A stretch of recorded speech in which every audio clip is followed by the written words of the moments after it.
दादा ही लाईट कशी दिली तुम्ही? 500 रुपये। 500 रुपये? पहिला तर 150ला भेटायची ना दादा. कम नहीं होगा, आप आगे जाओ।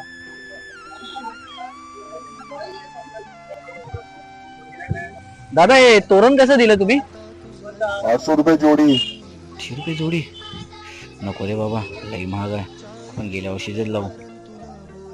दादा हा गोंडा कसा दिला तुम्ही? 350 रुपये। नाही नाही, फक्त बघत होतो जरा.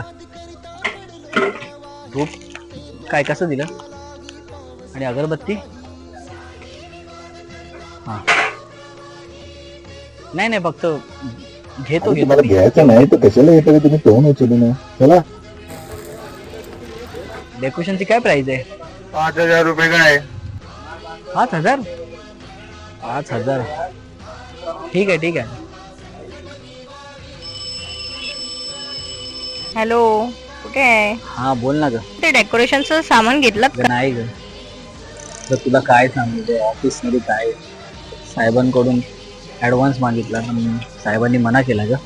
आणि बाजारात आलो मी, आणि बाजारात बघतो तर ही महागाई. कसं होणार ग आपलं? एवढ्या महागाईत आपण कसं जगू शकतो? अरे छोटे छोटे गणपती बाप्पाचे सर्व सामानावरती इतकी महागाई. जिथं जातोय तिथं महागाई, जिथं जातोय तिथं महाग वस्तू. आणि त्यात आता महिना असेल, मला काय समजत नाही का काय करावं. अहो, तुम्ही टेन्शन घेऊ नका, बाप्पा मदत करतील. थांब एक फोन आलाय ग, मी तुला बोलतो तुझ्याशी. हा अनिल बोल ना. अरे हितेश, अरे ते तुझे पैसे घेतले हो. होते माहितीये? अरे सॉरी यार भावा, द्यायला लेट झाले यार. हा हा हा ते तुला पाठवलेत बघ मी. हो ठीक आहे ठीक आहे. चल, हो. थँक्यू हा, थँक्यू चल, बाबा, चल, थँक्यू.